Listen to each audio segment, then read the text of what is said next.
Hey everyone, thank you for watching part 1 of Califf and I's LAPD Museum Paranormal Investigation.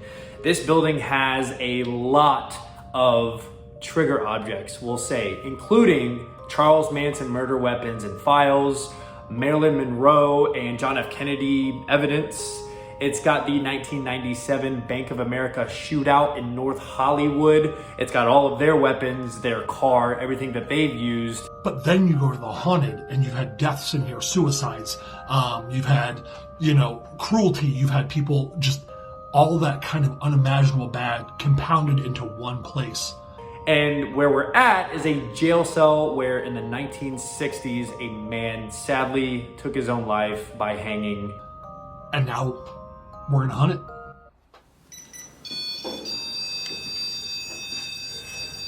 All right, boss.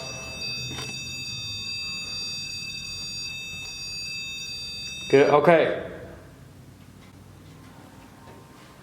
Hey, I'm gonna go in here. You stay in there. Okay, I'm sitting on the bed. Me too. Okay.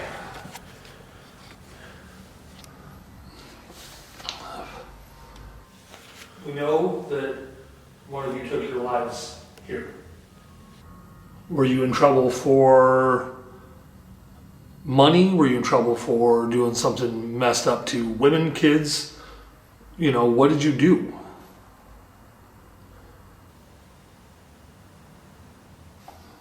Remember, nobody's gotten this guy to talk yet. Oh, I know. We just want to see if, because, let's be real, I'm a suicide as well, I survived. I'm sitting here in the same room where you hung yourself. I know what kind of fear that is, I know what kind of pain that is. It was super imperative to me at this point to tell my suicide story and to at least tell the spirit that I knew what it felt like to be exactly where they were. To know what the pain was, the struggle, and the fear. Most importantly, the fear that they were going through in those last moments of life. To try to find a way for that spirit to know that it had somebody it could relate to in that moment, knowing that it was going to be okay and that somebody understood and somebody knew how they felt moving forward. And I'm not here to judge you for whatever it is you did. I want to know why you're still here. Massive cold spot, Matt. Massive cold spot right by my hands. All in front of my face, man. Massive cold spot. Like I said, we're not here to judge. We're here to see if you are still here and if you're willing to let us know that, and then let us help you move on.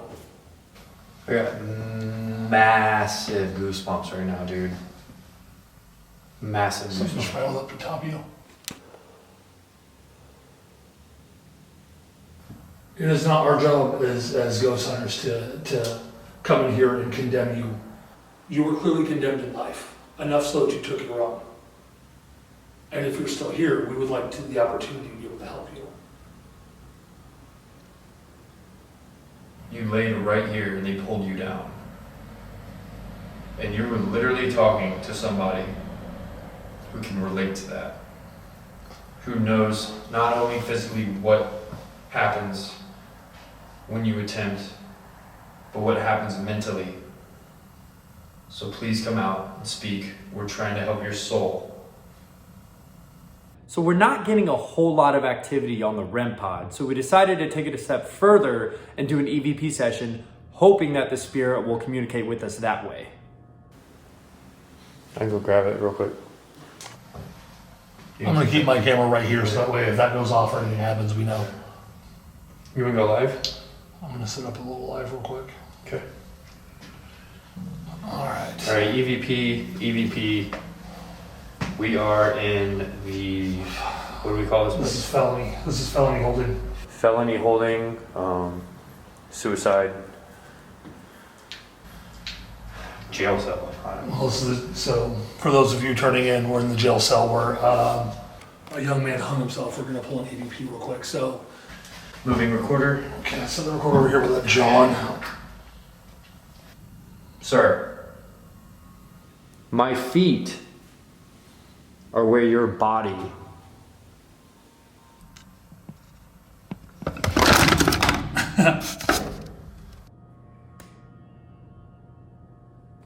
That's expensive. My bad. That was Caleb crashing every Man down. we had. Yeah, that was me breaking all of our way too expensive equipment. All right, guys, so back to it. I'm just going to go with Matt so you can get over here, too. All right, so Matt's on the live with me. We're both being filmed on night vision. Matt's got a camera as well. So we're going to go ahead and jump straight to, thanks for shining that in my face. You're welcome. All right, go ahead and kick off the EVP, bro. Sir, are you here with us right now?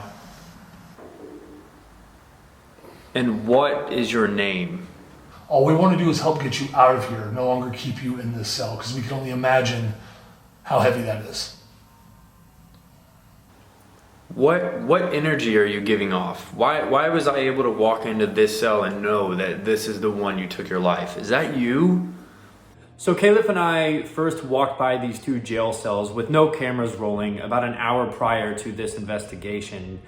I automatically knew which cell the man hanged himself in. The energy of his spirit, but I think the action of what he did, but not only that, everybody coming in and finding his body, dragging his body out, all of that is imprinted in that cell. And for me, as a sensitive, it was very easy to decipher which one it was out of the two. Was it the leftover energy from when your spirit left your body? I heard something. I heard something in the other room. All right, just keep an ear for it. We're not going to let you draw us out of here to go get attention on something else. We've heard the stories that you don't like to talk. But from one suicide to another, I really hope that maybe, just maybe, we can relate on this level and get you figured out. Holy shit, you something just looked at that hole. Something What? looked at Are you the hole in the fucking fucking wall. kidding me, dude? Right. Fuck. Go to the other side. Hold on, guys. One sec. Something just... Are you shitting me, dude? See that hole? Yeah, I see the hole. Yeah, something looked at that fucking hole, bro. Like, what did it look like? An eyeball?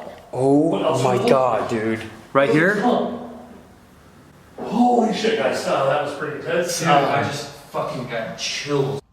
My heart is racing. We're just doing our investigation, and this little hole that I'm watching the entire time, looking to see if there's any movement in the cell next door, that you can just see the little pinhole of light.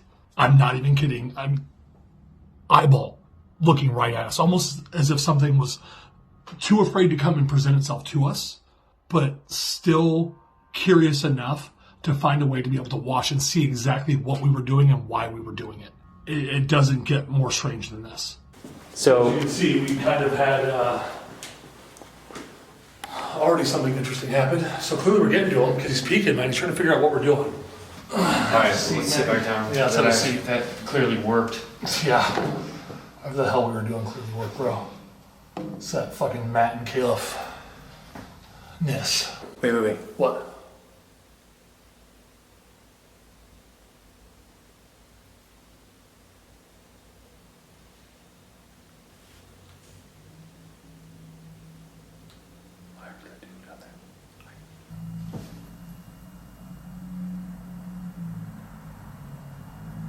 Sounds like somebody's dragging something. Yeah, like walking, like dragging their feet. Clearly the incident we just had, seeing the eyeball, stirred up and powered up a lot of the energy because we're hearing noises everywhere, which we weren't hearing before. You know what I'm gonna do? I'm gonna set the REM pod right where his body was found. All right, do it. All right, guys, we're going to readjust because we're going to get the REM pod on the floor. Matt's holding it, that's why it's going off, so don't get too excited. Okay, that thing's screaming. So, it's crazy, guys. I mean, being in the cell, being here and a part of this and like feeling like just the vibe of what took place here. I mean, when Matt and I first walked through and walked by this place, we instantly felt like hammered by the energy. Oh yeah. No question he's here, no question that everything said about him is true. He doesn't like to talk. He doesn't understand when people come in here. He doesn't understand why people want to talk. He's afraid, you know what I mean? I feel like he's afraid that people here are judging him harshly. I could see that, but you also have to remember, like, And I get that, like, you want to hide. I mean, clearly the guilt and the remorse of how he felt is why he took his own life. Yeah. Right?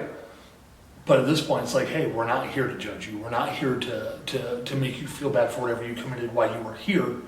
Because, I mean, you think of the people we've crossed over. Yeah. We've crossed over some shitty people. Yeah. You But know? we've done it because they need it. Sometimes you're dead. Dude.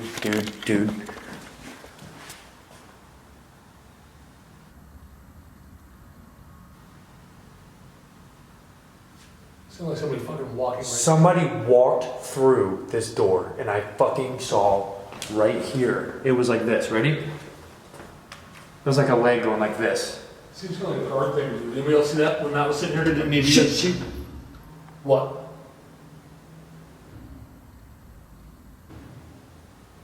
What I'm seeing is a leg. It's like a right leg, dark shadow, and it kind of like walked by, and I saw the leg walk into that room and swing into that room. It's kind of hard to explain, but I saw with my own eyes, which is why I'm reacting the way I am.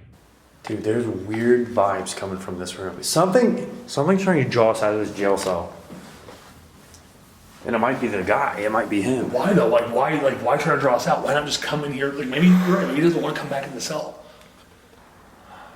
Yeah, one thing that Califf and I really, preach to people is like understand the spirits. This guy wasn't a great guy in life. Took his own life, But that doesn't mean you come in here and start talking shit. Right now, the time and the proper job and the thing for us to do is to move forward and try to get this guy to come out and talk to us, so that way we can then cross him over and send him on his way. Yeah. Yeah. Whoa.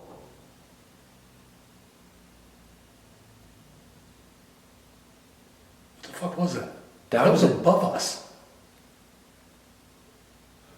This is by far the loudest noise we've heard all night, and it's coming from a room upstairs. That was above us.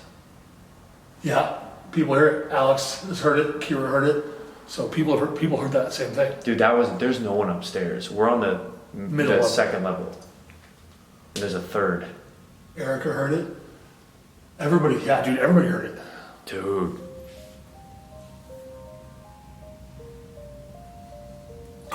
Dude, everybody heard it.